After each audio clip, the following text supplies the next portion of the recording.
Hello everyone and welcome to my channel Top 10 Things. Today's video is about London. London, England's capital, set on the River Thames, is a 21st century city with history stretching back to Roman times. At its center stand the imposing Houses of Parliament, the iconic Big Ben, Clock Tower and Westminster Abbey, site of British monarch coronations. Across the Thames, the London Eye observation wheel provides panoramic views of the South Bank Cultural Complex and the entire city. If you get chance to visit London, which places you should visit? Top 10 beautiful places in London. On my list, place number 1. The London Eye. The London Eye is a giant Ferris wheel on the south bank of the River Thames in London. Also known as the Millennium Wheel, its official name was originally published as the British Airways London Eye, then the Merlin Entertainment's London Eye, then the EDF Energy London Eye. Since mid-January 2015, it has been known and branding as the Coca-Cola London Eye, following an agreement signed in September 2014. The entire structure is 135 meters, 443 feet tall, and the wheel has a diameter of 120 meters, 394 feet. When erected in 1999, it was the world's tallest Ferris wheel. Its height was surpassed by the 160 meters, 520 feet, Star of Nanchang in 2006, the 165 meters, 541 feet, Singapore Flyer in 2008, and the 167.6 meters.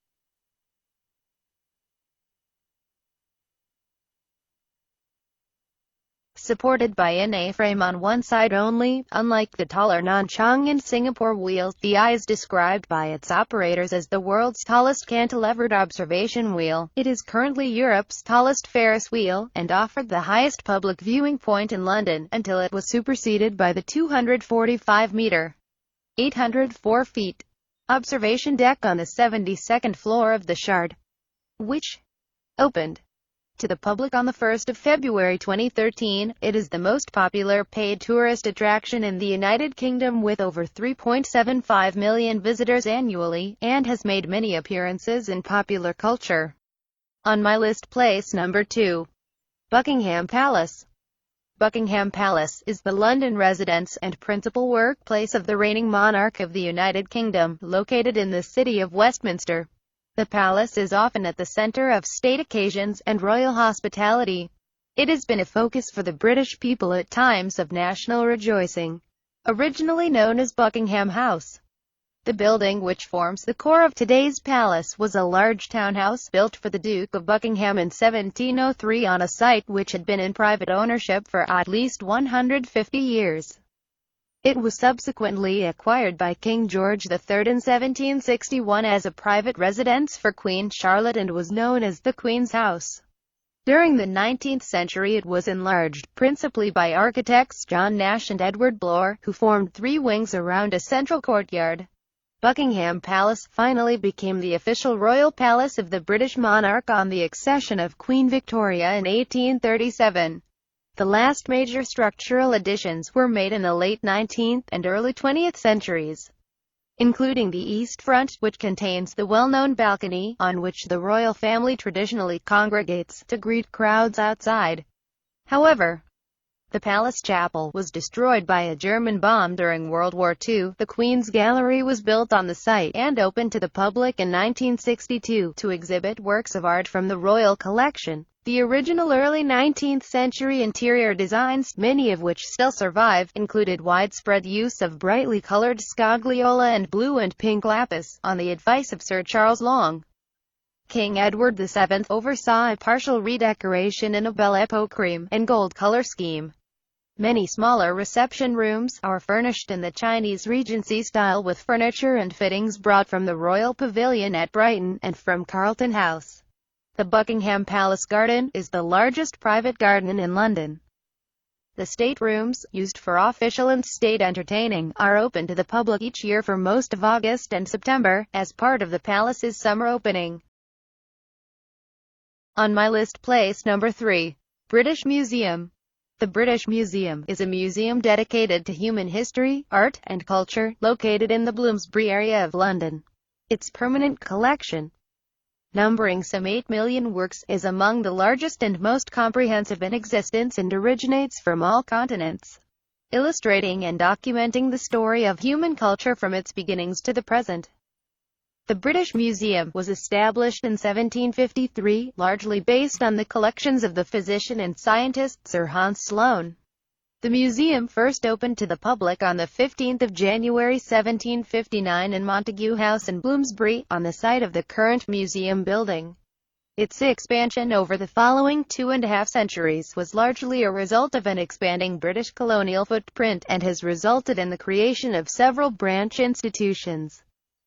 The first being the British Museum, Natural History, in South Kensington in 1881.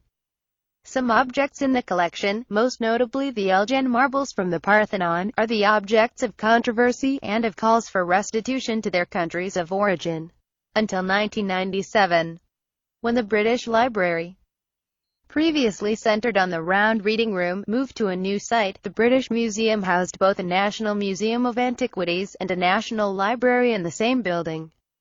The museum is a non-departmental public body, sponsored by the Department for Culture, Media and Sport, and as with all other national museums in the United Kingdom, it charges no admission fee, except for loan exhibitions. Since 2002, the director of the museum has been Neil MacGregor. In April 2015, MacGregor announced that he will step down as director of the British Museum on 15 December 2015. On my list, place number 4.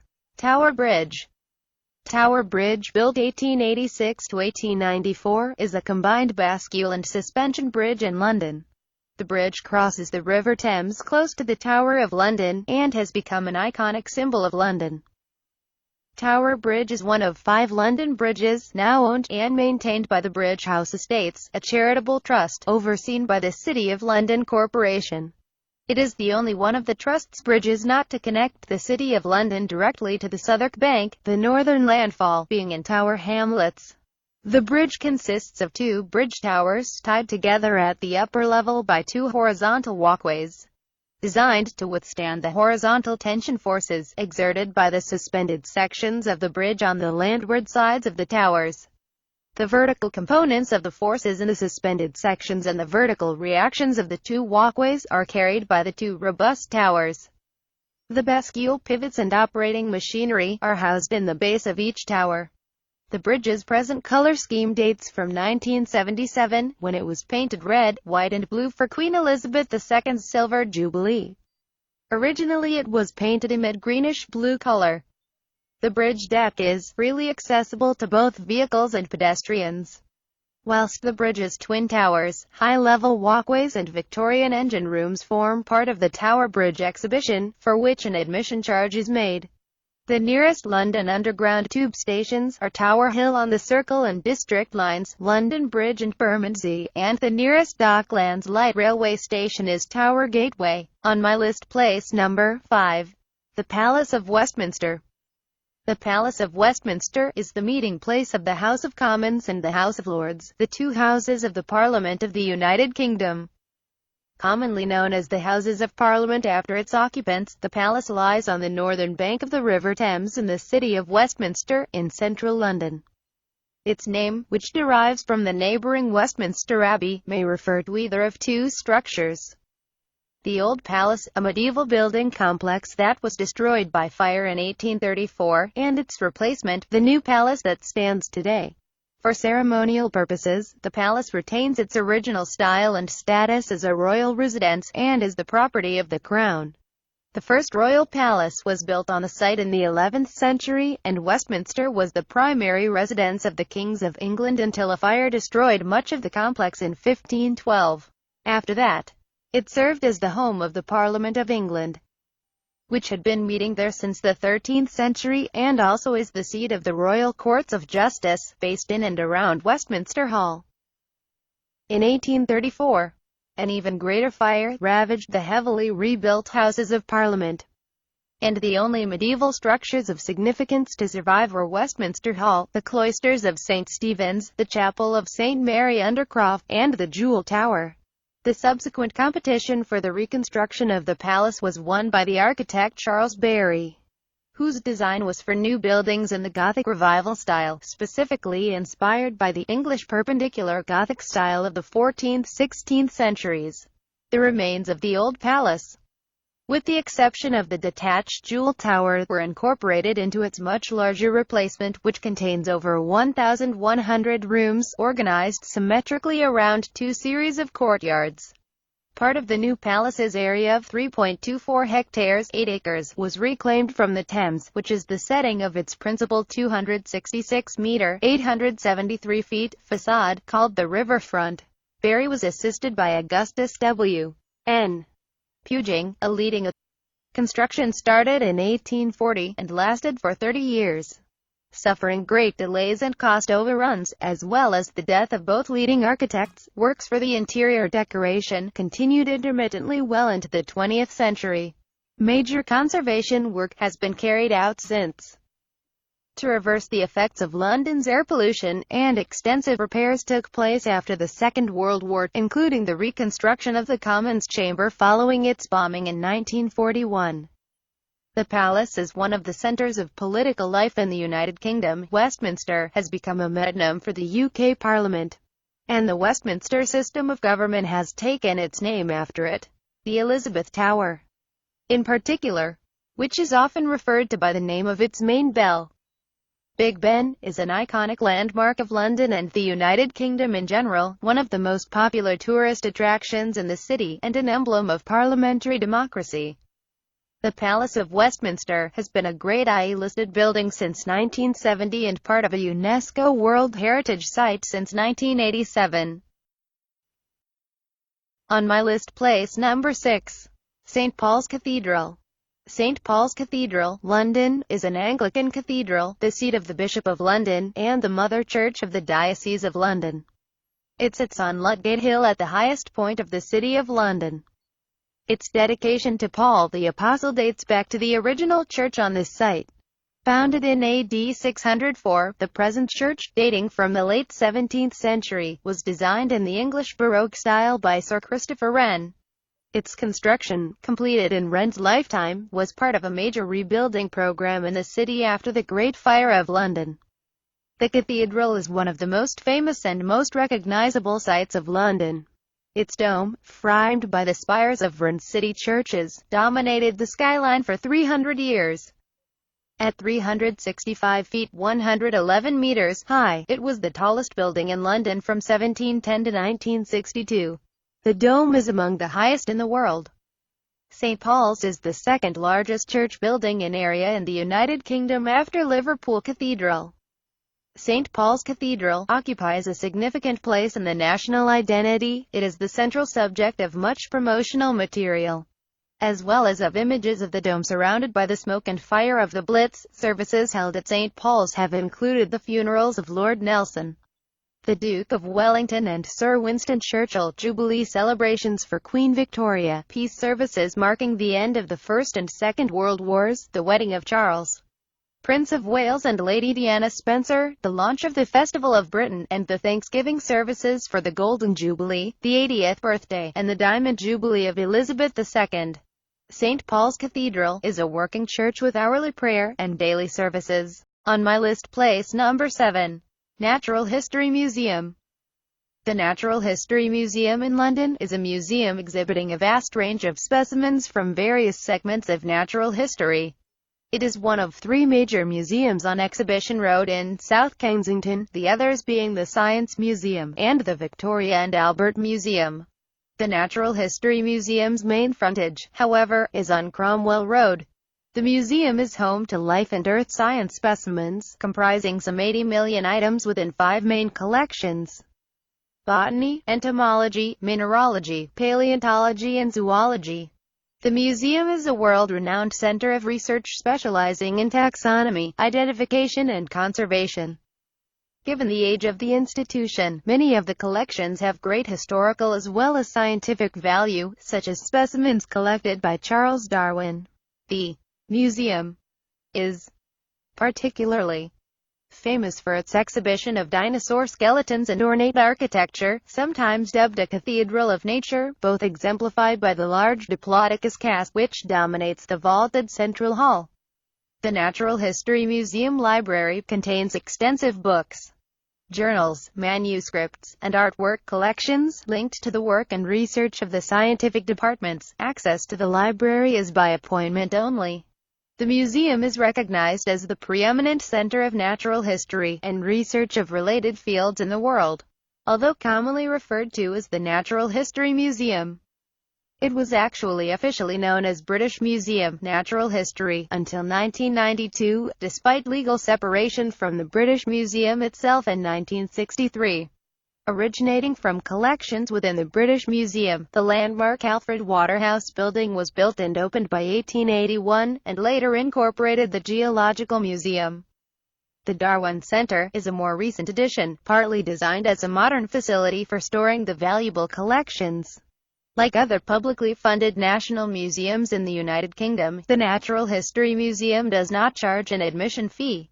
The museum is an exempt charity and a non-departmental public body, sponsored by the Department for Culture, Media and Sport. Catherine, Duchess of Cambridge, is a patron of the museum. There are approximately 850 staff at the museum.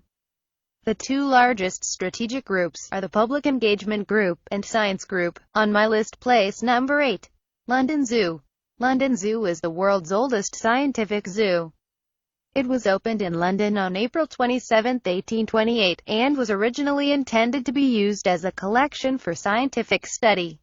It was eventually opened to the public in 1847. Today it houses a collection of 806 species of animals, with 19,178 individuals, making it one of the largest collections in the United Kingdom. The zoo is sometimes called Regent's Zoo. It is managed under the aegis of the Zoological Society of London, established in 1826, and is situated at the northern edge of Regent's Park, on the boundary line between City of Westminster and Camden. The Regent's Canal runs through it. The Society also has a more spacious site at ZSL Whipsnade Zoo in Bedfordshire, to which the larger animals such as elephants and rhinos have been moved, as well as being the first scientific zoo. ZSL London Zoo also opened the first reptile house, 1849, first public aquarium, 1853, first insect house, 1881, and the first children's zoo, 1938. On my list, place number 9. London Aquarium. The Sea Life London Aquarium is located on the ground floor of County Hall on the south bank of the River Thames in central London, near the London Eye. It opened in March 1997 as the London Aquarium, and hosts about 1 million visitors each year. It is the largest aquarium in London. On my list, place number 10. Camden Town. Camden Town, often shortened to Camden, ambiguously also used for the much larger London borough of Camden, of which it is the central neighbourhood, is an inner-city district of London, 2.4 miles (3.9 kilometres) north of the centre of London. It is one of the 35 major centres identified in the London Plan, laid out as a residential district from 1791, and originally part of the manor of Kentish Town, and the parish of St Pancras. London, Camden Town became an important location during the early development of the railways, which reinforced its position on the London Canal network. The area's industrial economic base has been replaced by service industries such as retail, tourism and entertainment. The area now hosts street markets and music venues, which are strongly associated with alternative culture. Thanks for watching. Tell me what you think of my video. Please like, comment and subscribe. Stay connected. Have a great day.